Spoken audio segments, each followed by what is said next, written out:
Hello, everybody. This is the Sack again for another hot, delicious episode of Sack Time, the only true Sack Time. So today, we are graced with the presence of two brand new Virtual Console games. Well, brand new in the respect that these games are 20-something years old. Super Mario Bros. 2 and Super Ghouls and Ghosts. The first of which we're going to do right now, Super Mario Bros. 2.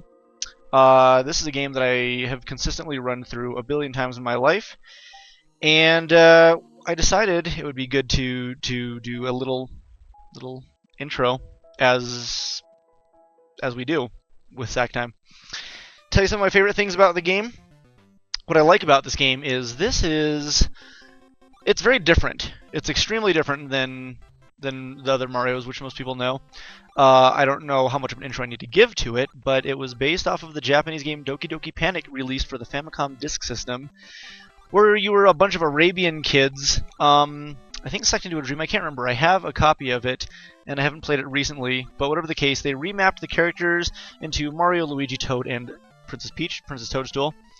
And they actually gave them some Mario-like qualities, where you can hold B to run, and you can actually get shrunk when you get hit. Whereas in the Japanese version, none of those features were present. So, all the characters controlled differently, and a lot of the nuances ended up really defining characters later in the game, such as Princess Peach and her ability to float in Smash Brothers, or Luigi and his ridiculous control scheme in anything.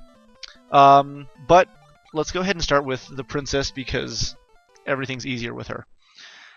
So, the game has a very different look, a very different vibe, a very different flow, and a lot of people just didn't care for that. Also what we're going to do, because everybody knows this is how it has to go.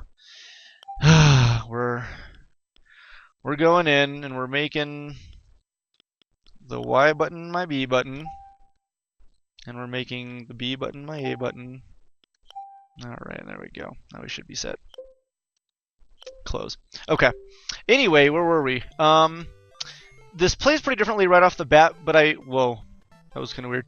I sort of put this and Zelda 2 in similar camps to each other, where, for the North American audience anyway, the game was so different than its original version that who's to say that a game series having a 50-50 split couldn't be acceptable in terms of what was the true definition of game style. However, because this is not based off of Super Mario Bros. 2 in Japan, which was a direct sequel follow-up to Mario 1, that's the biggest detractor from this that most people will have to sort of deal with. Oh no, I wanted to throw that POW block and it's gone. I was going to do a sweet trick. Anyway, so you can see the game. It controls tremendously well, very comfortably on the Wii U. Looks nice and crisp. A little bit of that edge filtering that Kirby had, and I guess all NES games will just be running off of a similar emulator. We see this game. Oh wait, no, check this out. All right, you guys aren't ready for this. This is one of my favorite tricks, and I can't remember exactly how I learned to do this, but shoot up in the air. All right. This game is different on a lot of conventions because you'll notice when you jump on something, you don't smash it, but you can instead pick it up and throw it into somebody else, just destroying them completely.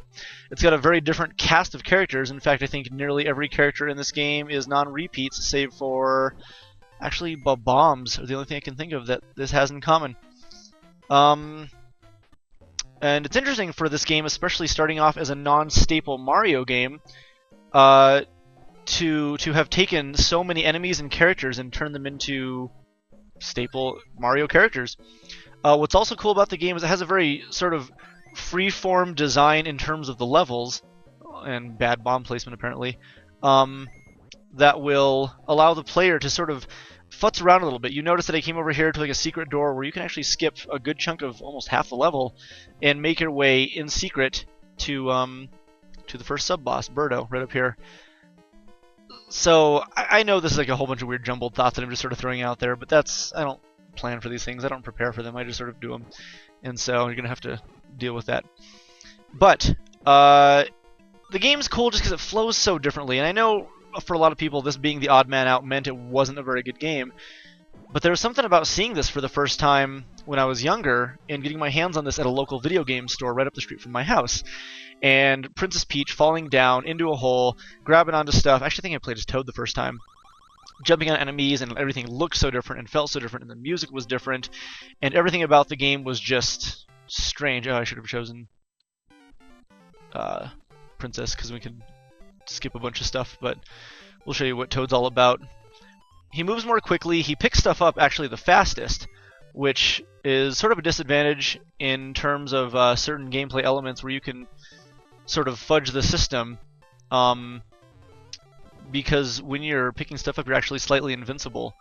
And oh, there's coins as well too. The coins in this game can only be used at the end of level bonuses, which is kind of cool, but they're not used in terms of traditionally collecting them. The only real collectibles you'll find in each level, and they're not finite, but are cherries, and if you get 7 of them, a 1-up star shows up. So I guess that's, or not 1-up, invincibility star will show up, which is kind of neat. Also, I forgot the other technique that they added to this game that I kind of miss about other offshoots of strange things was that a character had something called the super squat jump, where actually, I don't know, I think the screen is refreshing improperly, and so it looks like my character's not glowing when they really are. But you can tell. Okay, so we have a normal jump over here because I'm not sure how the refresh rate's going, and we can jump this high to the top of the tree, but not the leaves. Do the squat jump, boom, like two full chunks higher. And again, I want to see if that's even picking up on the screen now. It looks like you might just be seeing Toad standing there like an idiot, but with superpowers. Another cool thing were the Phantos, which were creepy and terrible, and they chase you down when you grab their key. I don't know if there's some story element to that, but as long as you have the key in your active possession, the Phantos will chase you. So you stop them by throwing the key on the ground, using it on an enemy, just whatever you want to with it, and you're good to go. Oh, I love being invincible. It's gonna kill me. Okay. Very poor planning, as you can see. But bombs and environments and everything were just 100% different with Mario 2. Let's see if we can. Oh no. Yeah. Secret tricks, and it just had, I don't know, kind of a cool flair called being an idiot and getting killed by a ninja. Well, there we go. Okay. No, we don't get to choose, do we? Because we're still here. All right. And when I was younger, I actually used to choose Toad all the time because I liked his play style, and now I just choose Peach because I'm lazy. And she's just sort of the ultimate cheat character because you can just trick so much stuff out in the game with her that it feels almost unfair. Another thing we notice is that there are potions in this game. The potions take you to a place, I think the subspace, which is the opposite flip world on top of where you're already existing. And this is where you find coins and mushrooms, and that's your health meter. Another weird sort of first for a Mario game. But then, again, they ended up adopting the health meter idea into things like, you know, Mario 64, Mario Sunshine, stuff like that.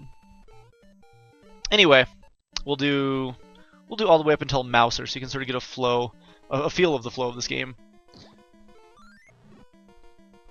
And maybe we'll choose a terrible character, though if I choose Luigi I'll probably just die and you'll never get to see Mouser, so maybe I won't. We'll choose the princess. Or no, we just chose a princess, didn't we? We'll do Mario. I never play as Mario either, and there's no good reason. Just because he's vanilla. Maybe. Bonus chance wasted. Alright. So let's do this. Or we could warp. We could just beat the whole game. The game doesn't take that long to beat if you warp. But I'll be doing a Let's Play of this at some point as well, and I'll do a full game playthrough because that's a little bit more exciting. We're just going to dodge the star back there because who needs that? So what I like about the Wii U version is aspect ratio is good, colors are good, the gamepad is tremendously comfortable, and wow. And I'm not any better at the game. Okay, so here's another weird convention. Our chains, ropes, ladders. There's a little bit of both, and they all sort of function the same. But we have these mushroom blocks, and these things are pretty cool because you can use them for a multitude of things. They're attack blocks that never run out, and they can be used to kill and attack pretty much anything in the game. so you can use them on Birdos. In fact, some Birdos later in the game will only shoot fireballs, and you only get these reusable bricks to fight them with. Now, what's kind of cool is that the invincibility frames for Peach, when you're going up against a Birdo, are pretty strong. She takes the longest to pick something up, so a fireball can go directly through her, and it's like a fighting game technique where you have to be very, very careful. Okay, so Fanto is pissed off. We're gonna go through the door before he kills us. Throw on the key immediately. Gives him some time to like cool off and go figure out what he wants to do with his life.